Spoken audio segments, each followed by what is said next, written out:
గడిచిన అనేక దినాల నుండి మీ జీవితంలో భయంకరమైన శ్రమలు, భయంకరమైన కష్టాలు, వేదనలు మీరు చూస్తూ ఉన్నారు.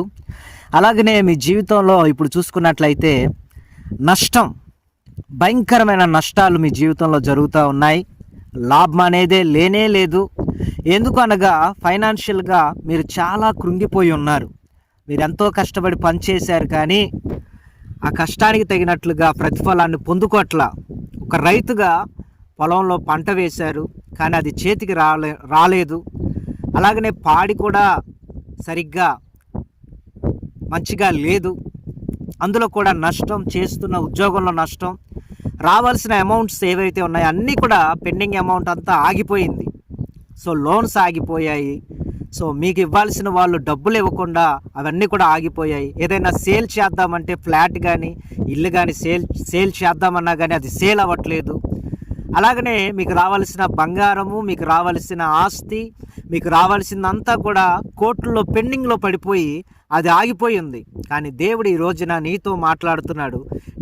నీకు పెండింగ్గా ఉన్న ఆశీర్వాదాలు ఏవైతే ఉన్నాయో అవి యేసు నామంలో రిలీజ్ అవ్వబోతూ ఉన్నాయి. దేవుని యొక్క వాక్యంలో నుండి ఈ రోజున దేవుడు నీతో మాట్లాడబోతూ ఉన్నాడు.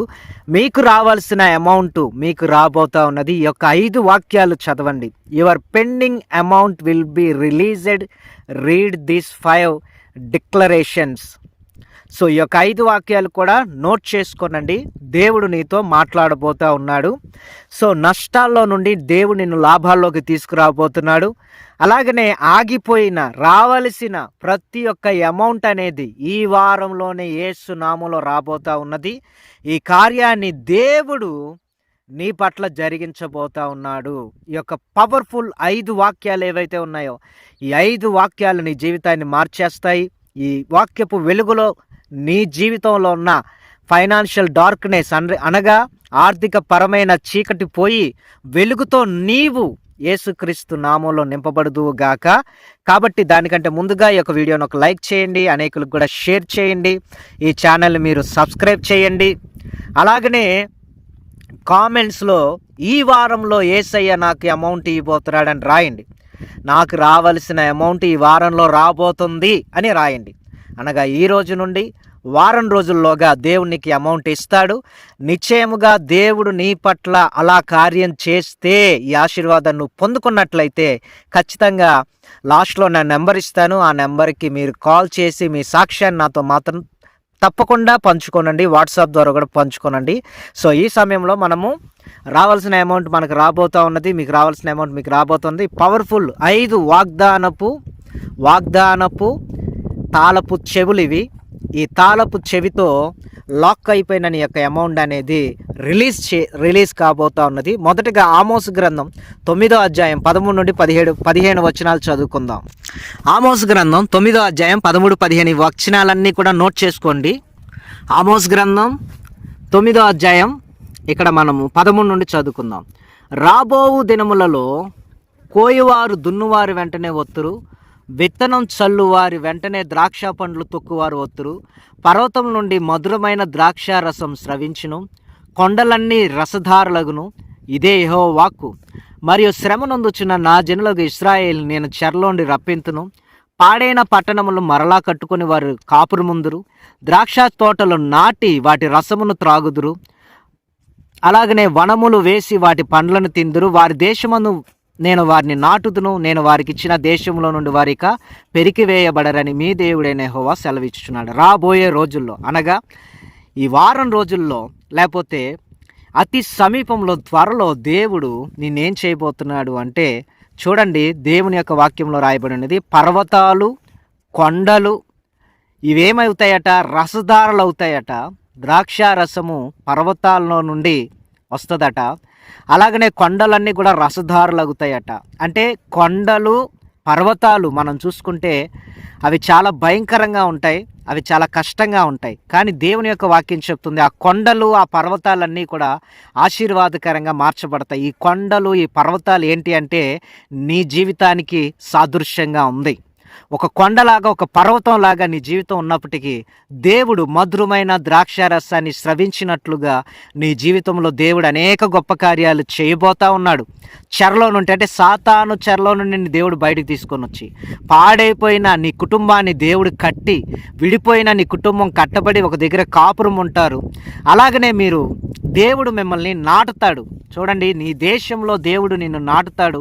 ఎవరు కూడా పెరికివేయలేనంత ఘనంగా దేవుడు నిన్ను ఏం చేస్తాడంటే దేవుడు నిన్ను నాటుతాడు. అంటే ఫైనాన్షియల్గా ద్రాక్ష తోటలు నాటి వాటి రసమును త్రాగుదురు, వనములు వేసి వాటి పండ్లను తిందురు. అంటే దీని అర్థం ఏంటి అంటే ఫైనాన్షియల్గా దేవుడు నిన్ను చాలా గొప్పగా ఆశీర్వదించబోతూ ఉన్నాడు. ఫైనాన్షియల్ బ్లెస్సింగ్ అనేవి నీకు రాబోతూ ఉన్నాయి. ఆయన బలమైన గొప్ప కార్యం నీ పట్ల జరిగించబోతూ ఉన్నాడు. సో నీ జీవితము ఇక రాబోయే రోజుల్లో ఎలా ఉంటుంది అంటే, ఒక ఫలించిన ద్రాక్ష చెట్టు ఎలాగైతే ఫలించిన ద్రాక్ష చెట్టు అయితే ఉంటుందో రాబోయే దినాల్లో నీ జీవితం అలా ఉండబోతూ ఉన్నది. అలాగనే దేవుడు ఆగిపోయిన రావలసిన అమౌంట్ కూడా నీకు రప్పించబోతా ఉన్నాడు. దేవునికి స్తోత్రం కలుగునుగాక. అలాగే రెండవ వాగ్దానపు తాళపు చెవి హగ్గై గ్రంథం 2వ అధ్యాయం 19వ వచనాన్ని ధ్యానం చేసుకుందాం. హగ్గై గ్రంథం 2వ అధ్యాయము 19వ వచనం. కొట్లలో ధాన్యం ఉన్నదా? ద్రాక్ష చెట్లైనను, అంజురుపు చెట్లైనను, దానిమ్మ చెట్లైనను, ఒలీవ చెట్లైనను ఫలించకపోయాను కదా. అయితే ఇది మొదలుకొని నేను మిమ్మల్ని ఆశీర్వదించేదను.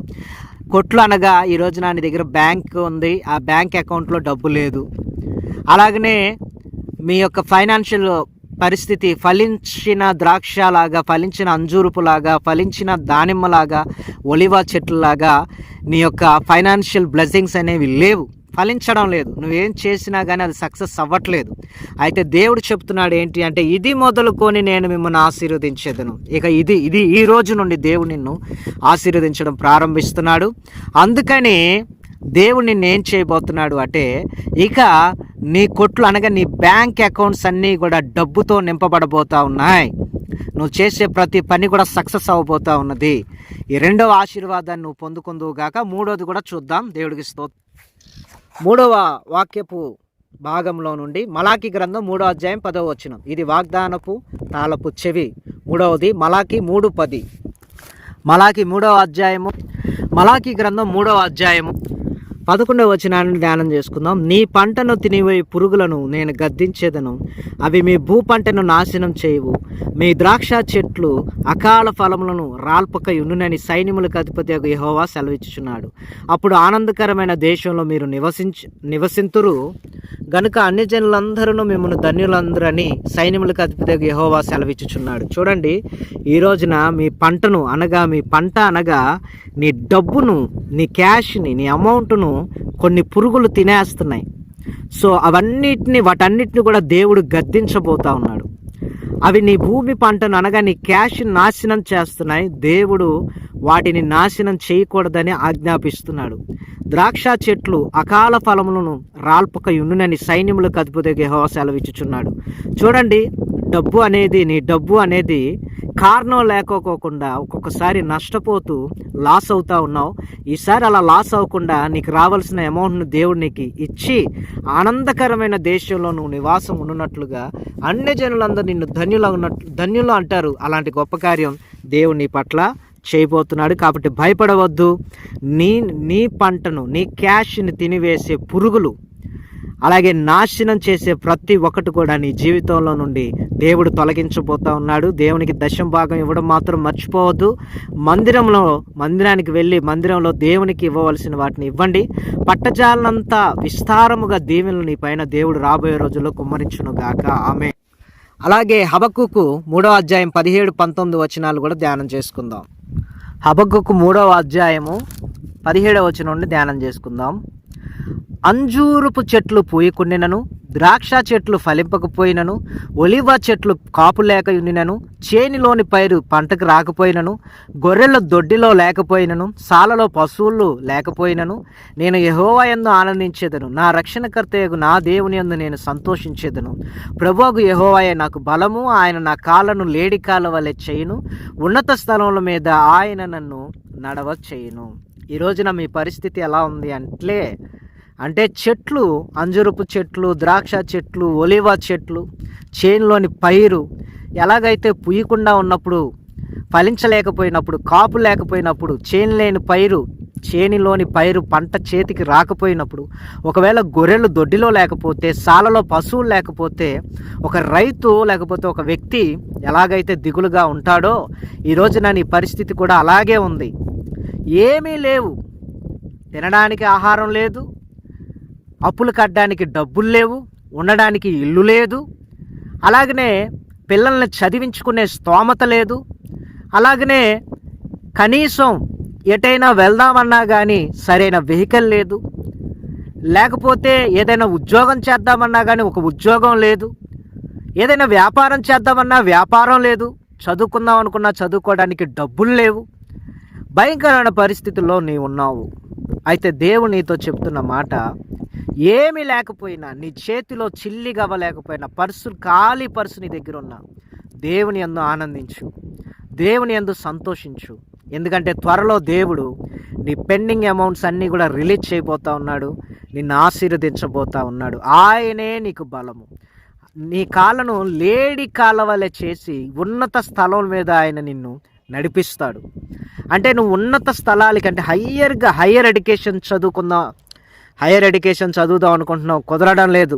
విదేశాలు వెళ్దాం అనుకుంటున్నావు, కుదరడం లేదు. ఉన్నతమైన వ్యాపారాలు చేయాలనుకుంటున్నావు, ఉన్నతమైన ఉద్యోగాలు చేయాలనుకుంటున్నావు, ఎన్నో గమ్యాలు ఉన్నాయి, కానీ ఏది సాధించలేకపోతున్నావు. సో స్పోర్ట్స్లో కూడా ఉన్నతమైన స్థితికి వెళ్ళాలనుకుంటున్నావు, కాలేజీలో, స్కూల్లో అన్నిట్లో కూడా టాపర్గా ఉండాలనుకుంటున్నావు, కానీ నువ్వు ఉండలేకపోతున్నావు. కానీ దేవుడు నీ కాళ్ళను, లేడి కాళ్ళను ఎప్పుడైనా చూసారా? డీర్ లెగ్స్ ఎప్పుడైనా చూసారా? అవి ఎలా ఉంటాయంటే అవి గాల్లో గెంతుతూ పర్వతాలు ఈజీగా ఎక్కేస్తాయి. దేవుడు నిన్ను నీ గమ్యస్థానానికి, ఉన్నతమైన స్థితికి దేవుడు తీసుకెళ్ళబోతున్నాడు. రాబోయే రోజులు నీకు మంచిగా ఉండబోతా ఉన్నాయి. సో దేవుడు నిన్ను దీవించబోతున్నాడు. ఆఖరిగా మనం చూసుకున్నట్లయితే 5వది యెషయా గ్రంథం 60వ అధ్యాయం 5వ వచనం ధ్యానం చేసుకుందాం. యెషయా గ్రంథం 60వ అధ్యాయం 5వ వచనం చూద్దాం. నీవు చూచి ప్రకాశితువు, నీ గుండె కొట్టుకొని చూపొంగును, సముద్ర వ్యాపారం నీ వైపు త్రిప్పబడును, జనముల ఐశ్వర్యము నీ యొద్దకు వచ్చును. చూడండి, జనముల ఐశ్వర్యాన్ని దేవుడు నీ యొద్దకు వచ్చినట్లుగా చేయబోతున్నాడు గాక. హల్లెలూయా. నువ్వు ఎలా ఉంటావు అంటే ప్రకాశిస్తావు. నీ గుండె ఎలా ఉంటుందంటే కొట్టుకుంటూ, ఇప్పుడు హార్ట్ అటాక్ వచ్చినట్లు కొట్టుకుంటుంది, కానీ ఈసారి ఉప్పొంగినప్పుడు నీ గుండె హార్ట్ బీట్ మారిద్ది అన్నమాట. సో వ్యాపారం, ఒకవేళ వ్యాపారస్తురాలు అయితే వ్యాపారం అంతా నీ వైపు త్రిప్పబడుతుంది. నువ్వు ఏ బిజినెస్ స్టార్ట్ చేసినా ఆ బిజినెస్లో నీ గొప్ప ఆశీర్వాదం ఉంటుంది. జనముల ఐశ్వర్యం నీ వద్దకు రాబోతా ఉన్నది. అంటే పెండింగ్ అమౌంట్ ఎక్కడెక్కడ నీ డబ్బులు ఉండిపోయాయో, నీ జీతం నీ దగ్గరికి రాబోతా ఉన్నది. నీకు రావాల్సిన ఆస్తి నీ వద్దకు రాబోతున్నది. పిత్రార్జితం నీ వద్దకు రాబోతా ఉన్నది. అలాగే నీకు ఎక్కడెక్కడైతే ఎవరెవరైతే నేను మోసం చేసి డబ్బులు తీసుకున్నారో వాళ్ళందరూ డబ్బులు ఇవ్వబోతున్నారు. నువ్వు ఎవరెవరికైతే అప్పు ఇచ్చావో ఆ అప్పులన్నీ కూడా తిరిగి రాబోతా ఉన్నాయి. జనముల ఐశ్వర్యం నీ వద్దకు రాబోతా ఉన్నది. కాబట్టి దేవుడు నీకు రావాల్సిన అమౌంట్ మీకు వచ్చేలాగా దేవుడు చేయబోతున్నాడు. ఈ యొక్క 5 వచనాలు రాసుకోనండి. Your pending amount will be released. Read these 5 declarations. So ఈ డిక్లరేషన్స్ అన్నీ కూడా నీ జీవితంలో దేవుడు జరిగించబోతా ఉన్నాడు. దేవుడు మిమ్మల్ని, మీ కుటుంబాన్ని దీవించి ఆశీర్వదించును గాక. కామెంట్స్లో నాకు పెద్ద అమౌంట్ రాబోతుందని రాయండి. అలాగనే ఏమైనా సందేహాలు, ఏమైనా ప్రార్థన అవసరతలు ఉంటే స్క్రీన్ మీద కనపడుతున్న నెంబర్కి వాట్సాప్ చేయండి. ఒక నెంబర్కి ఏమన్నా ఫోన్ చేసి ప్రార్థన చేయించుకోండి. దేవుడు మిమ్మల్ని, మీ కుటుంబాన్ని దీవించి ఆశీర్వదించును గాక. God bless you.